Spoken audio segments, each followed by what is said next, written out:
लड़का बनी बहू। पूरे 28 साल का हो चुका था ऋषभ, लेकिन शादी करने को तैयार ही नहीं था। माँ बाप पूरी तरह से परेशान हो चुके थे। जब भी किसी लड़की का रिश्ता ऋषभ के लिए लेकर आते तो वो शादी करने से साफ मना कर देता, चाहे लड़की कितनी भी सुंदर, कितनी भी अच्छी क्यों ना हो। ऋषभ के माँ बाप को इसकी वजह समझ में नहीं आ रही थी। अरे ऋषभ बेटा, अच्छी खासी नौकरी लग गई है, दिखता भी इतना अच्छा है, आखिर बात क्या है, तुझे शादी क्यों नहीं करनी? देख, तू हमारा इकलौता बेटा है, अगर तू शादी नहीं करेगा तो कैसे काम चलेगा? लेकिन मैं शादी करना ही नहीं चाहता, मुझे कोई लड़की पसंद नहीं आती। अरे बेटा, अगर कोई लड़की तुझे पसंद हो तो उससे शादी कर ले, हमें कोई ऐतराज नहीं है। हाँ ऋषभ बेटा, अब देख, तेरी माँ से भी काम नहीं होता। घर में एक बहू आ जाएगी तो कम से कम घर का माहौल भी अच्छा होगा और तेरी माँ को मदद भी मिल जाएगी। लेकिन मम्मी पापा कहाँ ना, मुझे लड़कियां पसंद ही नहीं आती। अरे लड़कियां पसंद नहीं आती तो क्या लड़का पसंद आता है? वो तो वक्त आने पर ही पता चलेगा। ऋषभ की बात सुनकर उसके माँ और पापा का सर चकरा जाता है। कुछ दिनों के लिए ऋषभ अपने ऑफिस के काम से शहर से बाहर जाता है और जब लौट कर आता है तो सामने का नजारा देखकर उसके माँ पापा बेहोश होते होते रह जाते हैं। अरे ये क्या, ये तुम्हारे साथ कौन है? माँ, ये दीपक है, मेरी पत्नी। हम दोनों ने शादी कर ली है। दीपक तुम्हारी पत्नी कैसे हो सकता है? अरे दीपिका होती तो बात समझ में भी आती, ये तो लड़का है। तो क्या हुआ पापा, आजकल तो ये सब फैशन में है और मैंने आपको बताया था कि मुझे लड़कियां पसंद नहीं आती। अरे तो इसका मतलब ये थोड़ी है कि तुम दीपक को दीपिका बनाकर ले आओगे। मुझे बहू चाहिए, बहू के रूप में, ये आदमी नहीं। लेकिन मम्मी जी, मैं आपकी बेटी से बहुत प्यार करती हूँ, मेरा मतलब करता हूँ। अरे इसको तो करता हूँ करती हूँ का अंतर भी नहीं पता, लेकर जाए इसे वापस। अगर आपने इसे घर से बाहर निकाला पापा तो मैं भी इसे के साथ चला जाऊंगा। मैं ऋषभ के बिना जी नहीं सकती, मेरा मतलब जी नहीं सकता। हमारा जिंदगी भर का साथ है, प्लीज हमें अलग मत कीजिए मम्मी जी, पापा जी। हे भगवान, ये तूने क्या दिन दिखाया? मेरे बेटे को थोड़ी अकल दे दे, लड़के को बहू बनाकर घर में ले आया है।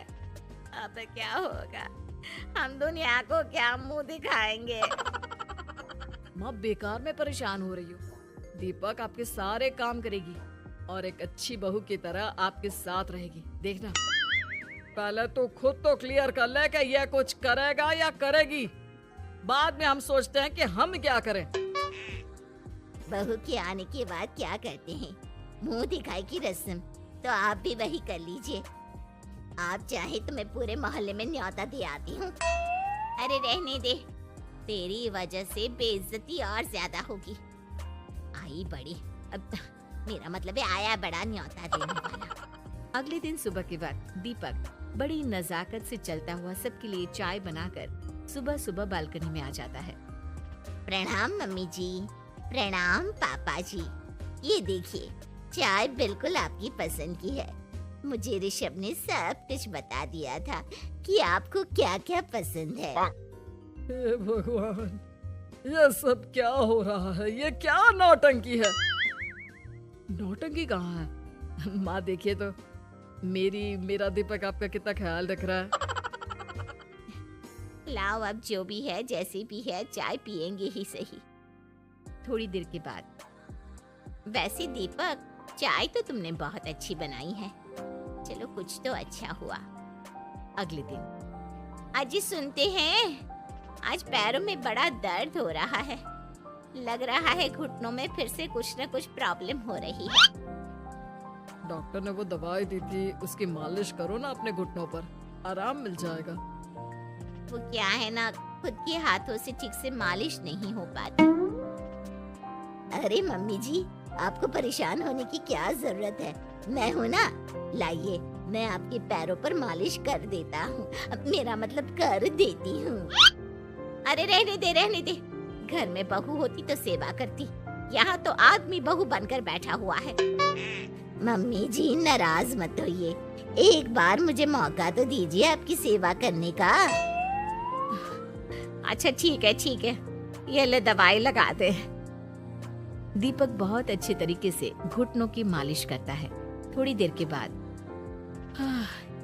इतना आराम मिल रहा है क्या बताऊं, ऐसा लग रहा है मेरे घुटनों में कभी तकलीफ थी ही नहीं।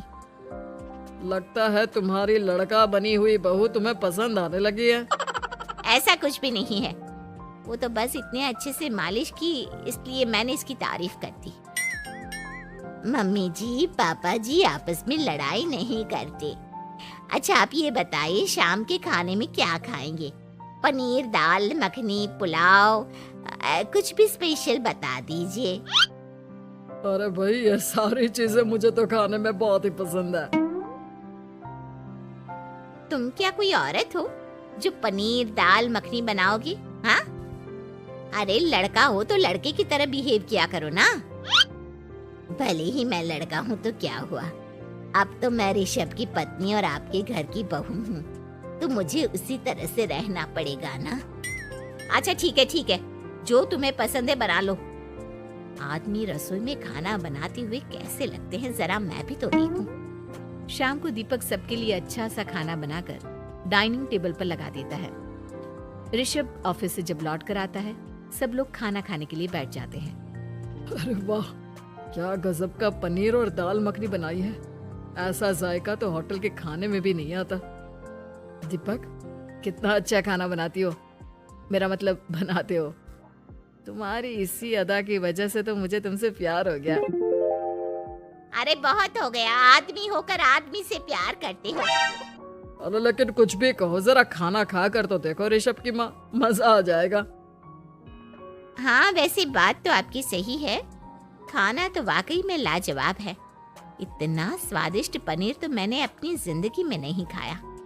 कितना अच्छा होता अगर ये दीपिका होती।